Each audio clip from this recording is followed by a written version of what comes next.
Hey gang, Jim here on a scorching hot day in Atlanta, Georgia with another of our CineTools Pro Tip series.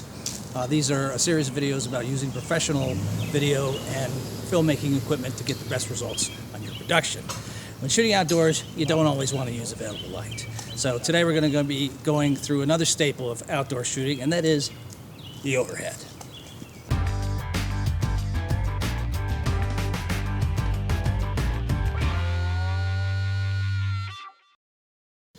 Today we're filming a commercial outside, and to make sure our actors look good even in direct sun mixed with partial shade, we're employing a 12 by 12 overhead to diffuse the sun coming from directly above the actors. Now, filming in harsh direct sun is one of the most common mistakes people make when filming outdoors. As you can see here in these earlier tips I've recorded, the sun is unforgiving. It gives harsh highlights and dark shadows, which basically makes people look awful on camera. Now, it didn't matter to me that I did not look cinematic here for a video blog, but for a commercial or a film, it matters a lot. Like for this expensive lawnmower. Diffusing the sun makes all the close-ups look much better. First of all, to utilize an overhead, you need an experienced grip crew. And this is not something you can do yourself. It takes at least 2 to assemble and mount an overhead, and 3 or 4 is better.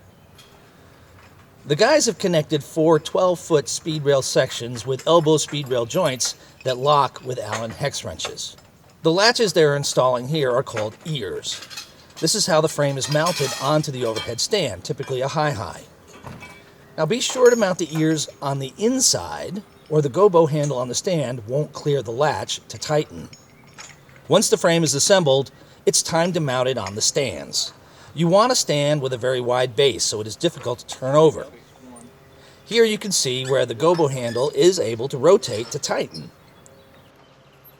There are professional kits you can rent or buy to assemble specific overhead sizes, but like many professionals, I have a large complement of speed rail on my trucks, so we build our own frame sizes as needed. Now, moving an overhead is a tedious thing.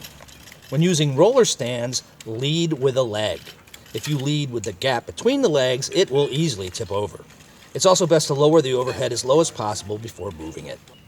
The reason you mount the frame first is so when you attach the fabric, also called a rag, it won't touch the ground and pick up dirt or grass stains.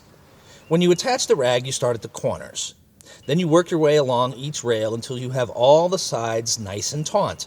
Use a standard bow knot, just like tying your shoe. The reason you use a bow knot is because it releases under stress, and you want the knot to give if a strong wind comes along. When raising the overhead, you need to raise both sides at the same time. It's easier with 2 on each stand, but not impossible for 2 strong guys or gals to manage. You will need plenty of sandbags to make the stand safe from tipping over. Even with lots of sandbags, it's still considered standard procedure to keep a grip stationed on each stand to babysit the overhead. So keep this in mind when you add an overhead to your shooting budget. You need to add 2 more people, because to keep safe, you need 2 people who have eyes and hands on the overhead at all times. And this is even more true when using larger 20-foot by 20-foot overheads, which are huge. Overheads cannot be used in windy conditions.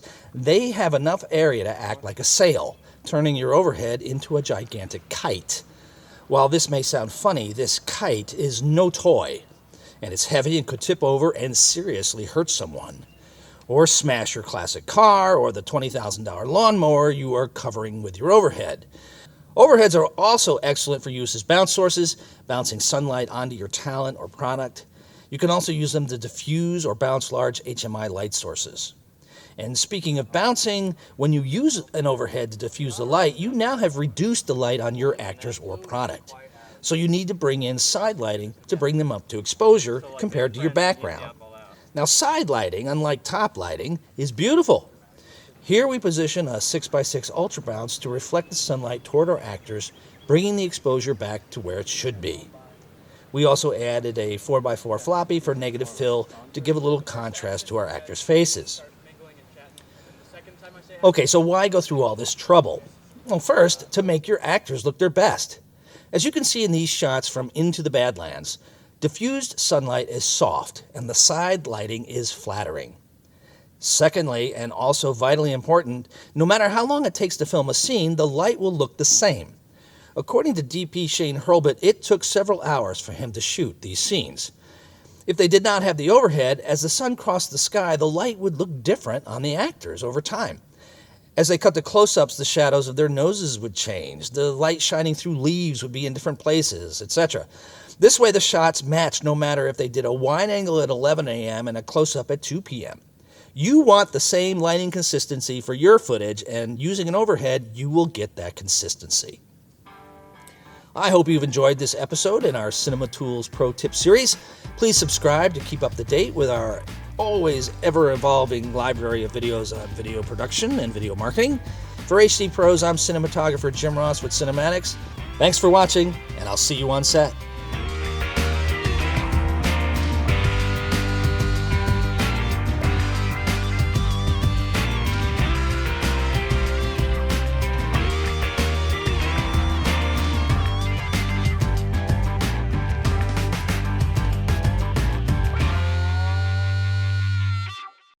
Camera rolling!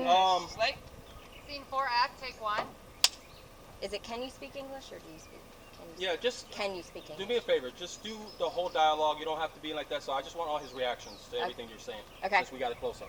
Okay. Okay? Everybody ready? Yep, it's all yours. Armando, we're good? Action.